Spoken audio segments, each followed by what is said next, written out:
In this short video, I'm going to demonstrate how to map out a simple project. And I'm going to use as an example video project. Our job at this stage of the project is to map out three things: all the tasks the project requires, the resources needed, and the timeline. We won't worry right now about how pretty this map looks. The main thing we want to do is to make sure that we're not missing anything and that our map leads to that timeline that we need to make. And in fact, we're going to start at the end of our timeline. So let's say that our final deadline is March 30th. We're going to work backwards from there. On March 30th, what we are completing is our finished video. And this is called our final deliverable. The deliverable is your concrete output. You may also have interim deliverables. For instance, you may be required at some point to deliver to your professor a project plan. So if our deadline is March 30th, what we want to do then is work backwards from there and think of each and every task that needs to be done. So before the deliverable is ready, the video will need to be edited.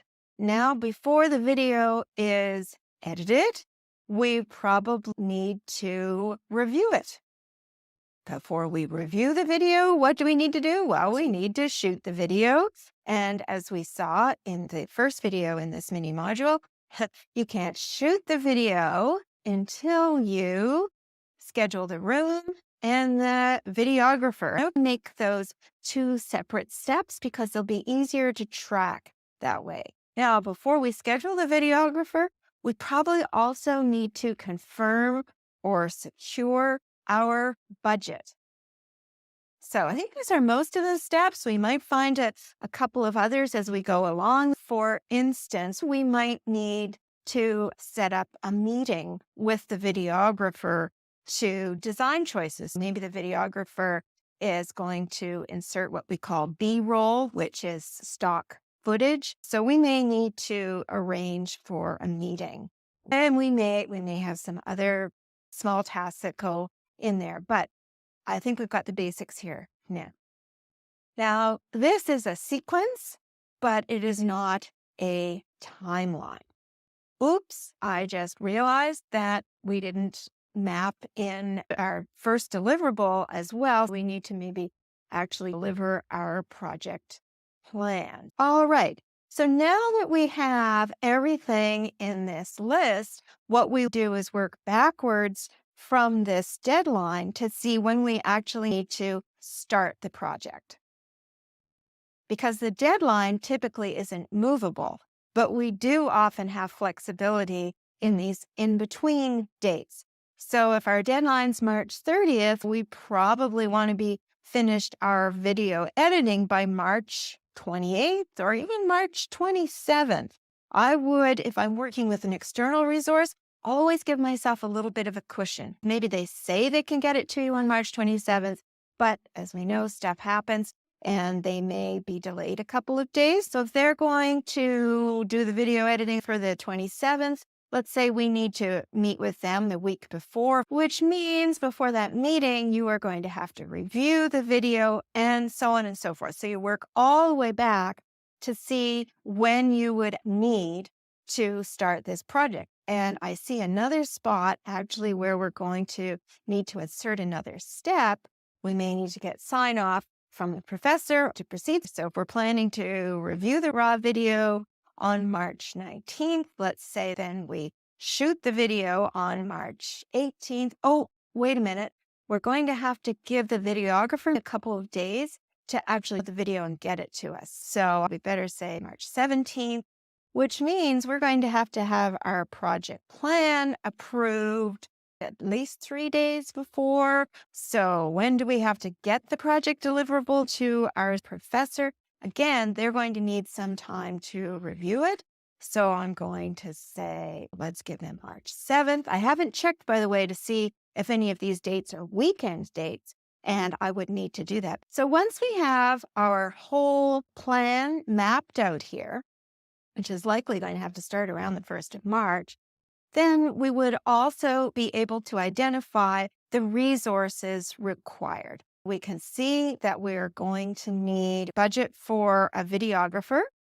We're also going to need budget to book a venue. If we are going to use any stock, that B-roll I mentioned, or we're going to use any music, we may also need a budget for that. Okay, there you go. We've identified all of the resources to go with our tasks, and we have a timeline. We just need to fill in a little top piece. What we've just done here is called a work breakdown structure, or the acronym is WBS. We've taken that big task, that final task of producing a video, and broken it down bit by bit into all the tiny tasks that need to be done. What this WBS enables us to do is a couple of things. We can identify milestones along the way. So, for instance, we need to submit a project plan.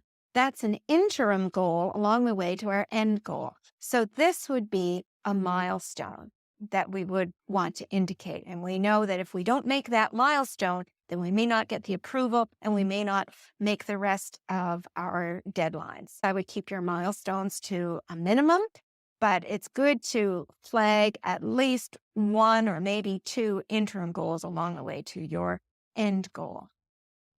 The other thing a work breakdown structure enables us to do is to identify dependencies. As we saw in the first module, there are certain tasks that must be accomplished or the other task can't proceed.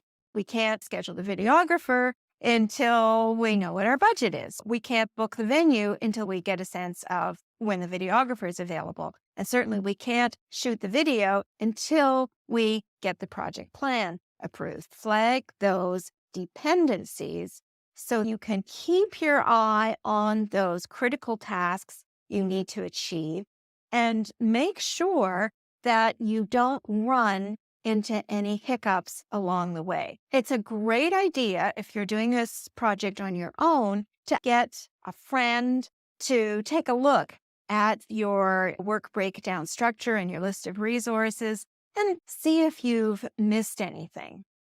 You can't have too many eyes on a project plan in the early phases.